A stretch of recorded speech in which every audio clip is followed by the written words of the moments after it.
மதுரையில் இன்று மாலை முதல்வர் மு.க.ஸ்டாலின் ரோட் ஷோ நடத்தவுள்ள நிலையில் துணிகளை கொண்டு கால்வாய்கள் மறைக்கப்பட்டிருக்கிறது. இதனை அண்மை செய்தியாக பார்த்தோம். முதல்வர் ரோட் ஷோ நடத்தும் பாதையில் சுமார் 1 கிலோமீட்டருக்கு துணியால் மறைக்கப்பட்ட கால்வாய்கள் தற்போது அந்த மறைப்பானது அகற்றப்பட்டிருக்கிறது. பந்தல்குடி கால்வாயை ஒட்டி முதல்வர் ரோட் ஷோ நடத்த உள்ளதால் விசிக பேனர் திரைசீலை வைத்து மறைத்தால் சர்ச்சை எழுந்துள்ளது. இதன் தொடர்பான காட்சிகளை பார்த்து வருகிறோம்.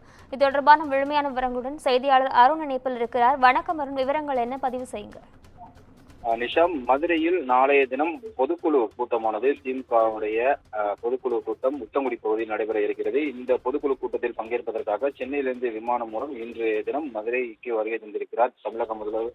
அவருடைய ரோட் ஷோவானது இன்றைய தினம் 18 கிலோமீட்டர் தூரத்திற்கு மதுரை விமான நிலையம் பெருங்குடி பகுதியிலிருந்து வில்லாபுரம், ஜெயின்புரம், லேவலாஸ், அதே போல ஜீவாநகர், பழங்காநத்தம், ஆரப்பாளையம், ஓரிப்பாளையம், பந்தல்குடி, அதன் வழியாக சர்க்கிட் ஹவுஸ் உள்ளிட்ட பகுதிகளுக்கு அவர் ரோட் ஷோ ஆனது நடைபெற இருக்கிறது. இதற்காக பந்தல்குடி பகுதியில் கால்வாயானது சுமார் 1 கிலோமீட்டர் தூரத்திற்கு மேலாக சாலையின் இருபுறமும் அந்த கழிவுநீர் கால்வாயை மறைப்பதற்காக திரைச்சீலைகளானது போடப்பட்டது. இதற்கு பொதுமக்கள் எதிர்ப்பு தெரிவித்து வந்த நிலையில் தொடர்ச்சியாக அந்த பகுதியில் அதிகாரிகள் அந்த பொதுமக்களுடைய கடும் எதிர்ப்பிற்கு பிறகு அந்த திரைச்சீலைகளை அகற்றும் பணியில் ஈடுபட்டிருக்கிறார்கள்.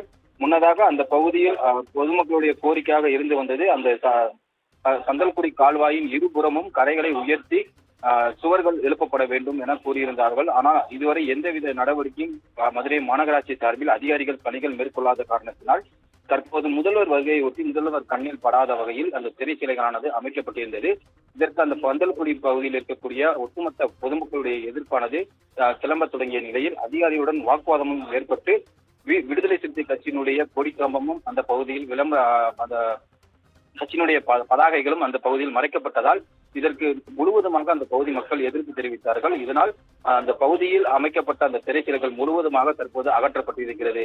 கடும் எதிர்ப்பிற்கு பிறகு மதுரை மாநகராட்சி அதிகாரிகள் முதல்வரின் வருகைக்காக அவருடைய கண்ணில் படாத வகையில் திரைச்சீலைகளானது கழிவுநீர் கால்வாய் படாத வகையில் அமைக்கப்பட்டிருந்த சம்பவத்திற்கு எதிரொலியாக பொதுமக்கள் கடும் எதிர்ப்பு தெரிவித்த நிலையில் அந்த திரைச்சீலைகள் முழுவதுமாக அகற்றப்பட்டிருக்கிறது. நிஷா,